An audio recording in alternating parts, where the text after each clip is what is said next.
تو ہمارے علماء اہل سنت کا موقف یہ ہے کہ اگر کوئی کافر کہے عام انسانوں میں، عام علماء میں، تو جائز ہے، متکلمین کی اجازت نہیں ہے۔ اس لیے اعلیٰ حضرت خود فرماتے ہیں کہ میں یزید کو کافر نہیں کہتا، فاسق کہتا ہوں، فاجر کہتا ہوں، اور جو اس کو فاسق، فاجر، خبیث نہ جانے وہ خود خبیث ہے، وہ خود فاسق و فاجر ہے۔ لیکن میں زبان رکھتا ہوں کیونکہ میرے امام خاموش رہے، لیکن کوئی یزید کو کافر کہے تو ہم اس کو روکیں گے نہیں، اس کو منع نہیں کریں گے، اس لیے کہ اگر وہ کہہ رہا ہے تو امام احمد ابن حنبل کے قول پہ کہہ رہا ہے، امام عبد الرحمن ابن جوزی کے قول پہ کہہ رہا ہے، اور حنفیوں میں بھی علماء کی ایک بڑی تعداد ہے جو یزید کو کافر مانتی ہے، جس میں نے ایک نام سنایا امام سعد الدین تفتازانی، اس کے علاوہ حضرت مجدد الثانی رحمۃ اللہ علیہ، انہوں نے بھی اپنی مکتوبات وغیرہ میں یزید پر لعن طعن کو جائز رکھا، کہا کہ اس پہ لعنت بھی کرنا جائز ہے اور اس کو کافر کہنا بھی جائز ہے۔ تو بہرحال علماء میں یہ دو طبقے ہیں، لیکن یزید کے جنتی ہونے پر کسی کا بھی اتفاق نہیں ہے۔ دیوبندی وہابیوں سے ہماری پرابلم کیا ہے؟ اگر یہ کافر نہ کہے اور کہے کہ میں گناہ گار ہے، قاتل ہے، اہل بیت کا قتل کے جرم میں یہ اس کے ہاتھ رنگے ہوئے، یہاں تک تو ٹھیک ہے، ہم کہتے ہیں ٹھیک ہے، آپ کافر نہیں کہتے، مانتے کافر، لیکن یہ لوگ خبیث کیا کرتے ہیں؟ رحمت اللہ علیہ بولتے ہیں اس کو رضی اللہ عنہ بولتے ہیں، اس کو جنتی بنانے میں تلے ہوئے، بلکہ میں کتاب دکھا دیتا ہوں، آپ نے چھیڑ دیا ہے تو یہ ہمارا ان سے اختلاف اس بات پہ بھی شروع ہو جاتا ہے کہ صاحب یہ کون سی بات ہوئی یار تم لوگوں کی کہ ایک فاسق و فاجر کو آپ رحمت اللہ علیہ اور اللہ کا ولی اور نیک بندہ ثابت کرنے پہ تلے ہوئے، تو اس پر پھر ہمارا ان سے جنگ شروع ہوتی ہے، یہاں تک کہ کہتے رہے کہ کتاب میں دکھا رہا ہوں، مانیٹر پہ دکھائیں، یہ کتاب ہے رشید ابن رشید، ایک دیوبند کے مولوی ہے جن کا نام ہے عبد الوحید غلام محمد، فاضل دیوبند تھے، یہ جناب مر گیا، مر کر مٹی میں مل چکے ہیں۔ یہ مولوی عبد الوحید کیا کہتا ہے ذرا سنیے، کہتا ہے حضرت یزید رحمت اللہ علیہ، دیکھیں رحمت اللہ علیہ لکھتا ہے اس کو، کہتے ہیں حضرت یزید رحمت اللہ علیہ ایک جلیل و قدر مجاہد اسلام ہے۔ یزید رحمت اللہ علیہ ان کے کون ہے؟ ایک مجاہد اسلام ہے، اور میرا ایمان ہے کہ وہ ضرور جنتی ہے، مجھے اپنے والد کے متعلق تو اتنا یقین نہیں کہ وہ ضرور جنتی ہے، لیکن حضرت یزید کے متعلق میرا ایمان ہے کہ وہ ضرور جنتی ہے۔ کہتا ہے مجھے اپنے باپ کے بارے میں تو کنفرم نہیں معلوم، ڈاؤٹ ہے کہ ابا بھی جنت میں جائیں گے کہ نہیں جائیں گے، لیکن یزید برابر جنت میں جائے گا، یہ کنفرم ہے۔ تو اس پر ہمارا اختلاف ہوتا ہے کہ آپ یزید جیسے خبیث کو، قاتل کو جنتی کیوں ثابت کرنے پہ تلے ہوئے، ولی کیوں ثابت کر رہے جبکہ وہ فاسق، شرابی، جواری، کبابی سب تھا۔ واللہ عالم ثم رسول عالم۔ سوال ہے کہ مسلک اعلیٰ حضرت کا نعرہ لگانا کیسا ہے؟ جواب تو اس کا بڑا تفصیل طلب ہے، چھوٹے سے بیان میں ہو نہیں سکتا، لیکن پھر بھی میں مختصر چند باتیں عرض کر دیتا ہوں۔ اس دور میں کچھ لوگوں کو لفظ مسلک اعلیٰ حضرت سے بڑی چیڑ ہو گئی ہے، حالانکہ بڑے بڑے بزرگوں نے اس لفظ کو استعمال کیا، نعرہ لگایا، جیسے حضور اشرفی میاں جو اہل کچوچا کے سب سے بڑے بزرگوں میں شمار ہوتے ہیں۔ حضور اشرفی میاں کی جو وصیت ہے ان کے وصایا میں وہ یہ ہے، آپ فرماتے کہ میرا مسلک وہی ہے جو مولانا احمد رضا کا مسلک ہے۔ وصیت فرمائی آخری وقت میں کہ مسلک احمد رضا پر سب قائم رہے، یہی حق ہے جو جنت میں لے جائے گا۔ اب سوال یہ پیدا ہوتا ہے، اس میں سوال میں نہیں ہے، میں اپنی طرف سے اس میں بڑھا رہا ہوں، کچھ لوگ یہ کہتے ہیں کہ پانچواں مسلک لے آئے آپ، تو ان بیچاروں کو اصل میں معلومات نہیں ہے، معلومات کی کمی جو ہے اس طرح کے جملے کہلوا دیتی ہے۔ وہ جو چار ہے وہ مسلک نہیں ہے، در حقیقت وہ مذہب ہے۔ مذہب اور مسلک میں بہت فرق ہوتا ہے، یہ اب تک لوگوں کو پتہ ہی نہیں ہے۔ مسلک تو عربی زبان کا ورڈ نہیں ہے بلکہ یہ اردو اور فارسی میں استعمال ہوتا ہے۔ وہ جو چار ہے وہ مذہب ہے۔ وہ مذہب کون سے ہے؟ مذہب امام اعظم ابو حنیفہ، مذہب مالکی، مذہب حنبلی، مذہب شافعی، یہ چار مذہب ہے۔ آپ جتنی فقہ کی کتابیں آپ اٹھائیں گے یا وہ حدیث کی کتابیں جیسے موطا امام محمد وغیرہ یا شرح مانی الآثار وغیرہ امام طاوی کی جو حنفی گزرے ہیں، جہاں بھی امام اعظم کو ایک قول بیان کرتے تو یہ نہیں کہتے کہ امام ابو حنیفہ کا یہ مسلک ہے، کہتے ہیں یہ امام اعظم کا مذہب ہے، وہ مذہب ہے۔ اور اسلام جو ہے وہ کیا ہے؟ وہ دین ہے، اسلام دین ہے، وہ چار مذہب ہے۔ اور مسلک کے معنی ہوتے ہیں راستہ، طریقہ، تو ہر بزرگ کا مسلک کہا جا سکتا ہے۔ غریب نواز کا بھی آپ مسلک کہہ سکتے ہیں، غوث پاک کا بھی مسلک کہہ سکتے ہیں، کسی بھی بزرگ کی طرف ان کی تعلیمات کو منسوب کر کے مسلک کہہ سکتے ہیں۔ لیکن اس زمانے میں مسلک اعلیٰ حضرت اس لیے کہا جاتا ہے کہ وجہ یہ ہے کہ بہت سارے ان مذاہب کے ماننے والے جو 4 مذہب ہیں ہمارے ہاں، حنفی، شافعی، مالکی، حنبلی، اس میں ایسے بہت سارے فرقے داخل ہو گئے جو اپنے آپ کو حنبلی، مالکی، حنفی کہتے ہیں مگر عقید اسلام کے خلاف ہے۔ جیسے میں اس کی کچھ مثال دے دوں آپ کو، حنفیوں میں تفصیلی ایک فرقہ گزرا، اب نہیں پایا جاتا، پہلے ہوتا تھا۔ تفصیلیوں کا عقیدہ یہ تھا نعوذ باللہ کہ حضرت ابو بکر صدیق، فاروق اعظم اور عثمان غنی تینوں سے افضل حضرت علی ہے اور خلافت علی کا حق ہے۔ عقیدہ اہل سنت یہ ہے کہ حضرت ابو بکر کو انبیاء کے بعد سب سے افضل مانتے ہیں، وہ حضرت علی کو مانتے تھے، اس بنیاد پر ان کو گمراہ قرار دیا گیا۔ وہ لوگ تھے حنفی، طریقہ حنفی رہا، حنفی طریقے سے نمازیں پڑھی مگر گمراہ ہو گئے۔ اس زمانے کے جو وہابی دیوبندی ہے وہ اپنے آپ کو حنفی کہتے ہیں، حنفی طریقے سے نماز پڑھتے ہیں مگر عقیدہ کیا ہے؟ معاذ اللہ یہ کہ اللہ کے رسول مر کر مٹی میں مل چکے ہیں۔ عقیدہ یہ ہے کہ حضور کو بڑے بھائی سے زیادہ مت اہمیت دو۔ عقیدہ یہ ہے کہ رسول اللہ کا علم غیب جو ہے وہ جانور اور پاگلوں کی طرح۔ عقیدہ یہ ہے کہ رسول اللہ کے بعد بھی کوئی نبی آ سکتا ہے، حضور کے بعد بھی نبی پیدا ہو سکتا ہے۔ یہ تہذیب الناس رکھی، اس میں لکھا ہے، مولوی قاسم نانوتوی نے لکھا کہ حضور صلی اللہ علیہ وسلم کے بعد بھی نبی پیدا ہو سکتا ہے۔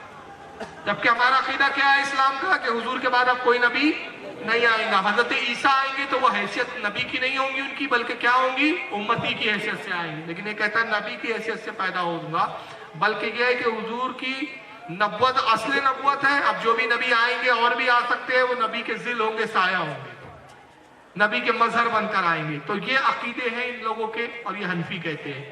اس کے علاوہ حنبلیوں میں ایک فرقہ گزرا جو مجسمیہ تھا، وہ اللہ کے جسم کا قائل تھا۔ وہ کہتا تھا معاذ اللہ کہ اللہ تعالیٰ جسم رکھتا ہے، اس کے ہاتھ ہے، پیر ہے، کان ہے، ناک ہے، آنکھ ہے، اور اللہ اپنے جسم اور وجود کے ساتھ چلتا پھرتا بھی ہے، جگہ بھی بدلتا ہے، کبھی پہلے آسمان میں آ جاتا ہے، کبھی چھٹے آسمان میں، کبھی 5ویں آسمان میں، جہاں اس کا جی چاہتا ہے، جب اس کا ارادہ ہوتا ہے وہ سفر کرتا ہے معاذ اللہ۔ ہمارا عقیدہ یہ ہے کہ اللہ تعالیٰ جگہوں سے اور جسم سے پاک ہے۔ جب جگہ نہیں تھی تب بھی اس کی ذات موجود تھی، جب جگہیں فنا کر دے گا تب بھی وہ موجود رہے گا۔ تو یہ مجسمیہ فرقہ ہوا جو اپنے آپ کو حنبلی کہتا تھا۔ اس کے علاوہ شافعیوں میں بعض ایسے فرقے پیدا ہوئے نعوذ باللہ جنہوں نے بڑے کفری عقیدے رکھے، جو رافضیوں سے ملتے جلتے عقیدے تھے۔ تو سوال یہ پیدا ہوا کہ اس زمانے میں ایسے فرقے پائے جاتے ہیں جیسے غیر مقلدین، یہ مجسمیہ فرقے کا عقیدہ رکھتے ہیں۔ آج کے غیر مقلدین اہل حدیث اپنے آپ کو کہتے ہیں کہ صاحب اللہ کا جسم ہے، ہاتھ ہے، آنکھ ہے، کان ہے، ناک ہے، پنڈلی ہے، سب کچھ ہے۔ بلکہ یہاں تک لکھا ہے انہوں نے کہ اللہ کا رحم ہے، پیٹ ہے، اور پیٹ سے رحم لٹک رہا ہے۔ عجیب عجیب۔ بلکہ ابن قیم جوزی اس فرقے کا ایک بہت بڑا عالم گزرا ہے، ابن تیمیہ اور ابن قیم، وہ کہتے ہیں اللہ عرش کے اوپر بیٹھا ہوا ہے اور اس کے پیر کرسی پہ رکھے ہوئے ہیں۔ تو اب سوال یہ پیدا ہوتا ہے کہ جو اپنے آپ کو حنفی کہہ رہے ہیں، حنبلی کہہ رہے ہیں، مالکی و شافعی کہہ رہے ہیں عقیدہ اسلام کے خلاف، تو پتہ کیسے چلے کہ بھائی کون سا اصلی اسلام والا ہے، یہ کون سا اصلی حنبلی ہے، کون سا اصلی شافعی ہے، کون سا اصلی حنفی ہے؟ تو ہم نے اپنی پہچان کے لیے کہ صحیح حنفی، صحیح مالکی، صحیح شافعی وہ جو اسلام کے اس عقیدے کو مانے جو رسول اللہ نے کہا کہ جو میرے اور میرے صحابہ کے عقیدے پر ہوگا، جو اس عقیدے کو تسلیم کر رہا ہے وہ صحیح مسلمان۔ تو وہ عقیدہ جو اس زمانے میں اعلیٰ حضرت نے جمع فرمایا، تو ہم نے مسلک ان کی طرف منسوب کر کے کہا کہ حقیقی حنفی وہ ہے جو مسلک اعلیٰ حضرت کو مانتا ہے، حقیقی مالکی وہ ہے جو مسلک اعلیٰ حضرت کو مانتا ہے، حقیقی شافعی وہ ہے جو مسلک اعلیٰ حضرت کو مانتا ہے۔ یہ اس کے لیے یہ مراد لی گئی، اور اس بنیاد پر مسلک اعلیٰ حضرت کے جو ہے نعرہ لگایا جاتا ہے یا کہا جاتا ہے، اور یہ جائز ہے۔ واللہ اعلم ثم رسول اعلم۔ اچھا، یہ اعلان ہے 28 نومبر کو سلیگوڑی جامع مسجد کے پاس دربھنگا تولا، اس میں ہر سال کی طرح اس سال بھی شہیدان کربلا، جلسہ شہیدان کربلا منایا جا رہا ہے۔ آپ تمام لوگوں کو دعوت دی جاتی ہے کہ آپ اس میں تشریف لائیں، ثواب دارین حاصل کریں۔ 28 نومبر کو سلیگوڑی میں دربھنگا کے اندر۔ السلام علیکم۔ وعلیکم السلام۔ ایکچولی میرا ایک کوشچن ہے، اس سے الگ ہے۔ میرا نام اظہار انصاری ہے، میں بھی سنی سے بلونگ کرتا ہوں، پروفیشنلی ڈاکٹر ہوں۔ لیکن میرا کوشچن یہ ہے کہ ہمارے مسلم کمیونٹی میں بہت سارے فرقے میں ڈیوائڈ ہو رہے ہیں۔ یہ الگ چیز ہے کہ ہم لوگ صحیح دلیل سے صحیح ہیں، سب کچھ ٹھیک ہے، لیکن ہماری کمیونٹی ایسے بکھرتی جائے گی جس طرح سے ابھی فرقے بکھر رہی ہے، ایک جٹ نہیں ہو رہی ہے سوسائٹی میں، بہت سارا پرابلم کریٹ ہو رہا ہے، ہم یونائٹ نہیں ہو پا رہے ہیں، تو پھر کیسے ہو سکتا ہے؟ ہم لوگ کیا کریں کہ سب ایک جٹ ہو سکتے ہیں، ہم ایک دوسرے کو منا سکیں، ہم ان سے سمجھا سکیں کہ نہیں، ہم مسلم بھائی ہیں، ہم اللہ کو ماننے والے ہیں، ہم سب ایک جٹ ہیں، جو صحیح دلیل ہے، جو صحیح چیزیں ہیں اس کو مانیں اور ایک ہو کر ہم لوگ چلیں۔ ابھی انڈیا یا کوئی بھی دیش میں بہت سارا پرابلم کریٹ ہوتا ہے، ہم لوگ آپس میں ایک جٹ نہیں ہو پاتے ہیں، بہت سارے ہم ایک دوسرے کو عجب طریقے سے دیکھتے ہیں کہ تم یہ ہو، ہم یہ ہیں، ہم ایک جگہ ہوتے ہوئے بھی بہت سارا ڈفرینٹ محسوس کرتے ہیں، صرف محسوس نہیں کرتے ہیں، آپس میں ہی لڑتے جھگڑتے رہتے ہیں، ہم یونائٹ نہیں ہو پا رہے ہیں۔ بہت سارے مطلب میرے ٹھیک ہے، آپ وہ ایک ہی بات کو ریپیٹ بار بار کر رہے ہیں، آپ کا کوشچن ہو چکا ہے، آپ جواب سن لیجیے۔ سب سے پہلی بات یہ کہ آپ نے کہا کہ ہم ایک جٹ کیسے ہو، میں اس میں دو باتیں کروں گا۔ آپ نے چونکہ اپنا پیشہ بتایا اس لیے مجھ پہ بھی ضروری ہوگا کہ میں بھی اپنا کچھ تعارف پیش کر دوں، حالانکہ اس کی ضرورت نہیں تھی، لیکن اب آپ نے کہا کہ میں ایز اے پروفیشنل ڈاکٹر ہوں تو میں بھی بتا دوں، میں بھی ایز اے پروفیشنل ایک وکیل ہوں، BA LLB ہوں، اور وہ اس لیے بتا رہا ہوں کیونکہ اب وہ ہو سکتا ہے کہ ایک ڈاکٹر اور ایک پڑھے لکھوں کی ایسی سوچ ہوتی ہے، لیکن میری سوچ ایسی نہیں ہے۔ تو میں نے بتا دیا کہ میں بھی BA LLB ہوں، لیکن میری سوچ ڈاکٹر صاحب کی سوچ سے نہیں میچ کھاتی، اس کی وجہ سن لیجیے۔ انہوں نے کہا ہم یونائٹ کیسے ہو سکتے ہیں؟ اللہ کے رسول صلی اللہ علیہ وسلم نے اس بارے میں ہمیں بتا دیا، اور قرآن نے ہمیں حکم دیا۔ قرآن میں اللہ ارشاد فرماتا ہے کہ ہر وقت یہ دعا کرنے کا حکم دیا، ہر نماز میں، اہدنا الصراط المستقیم، ہے نا؟ اے اللہ میں سیدھا راستہ چلا، کن کے راستے پر؟ وہ جو آپ نے اپنے دماغوں سے بنایا، وہ جو آپ تبلیغی جماعت بنا کے اپنا راستہ ایک طے کر رہے ہیں، سوچ رہے ہیں، یا اپنے آپ کو اہل حدیث بول رہے ہیں؟ نہیں، آگے واضح کر دیا قرآن نے، صراط الذین انعمت علیہم، اے اللہ ہمیں ان لوگوں کے راستے پر چلا جن پر تیرا انعام نازل ہوا۔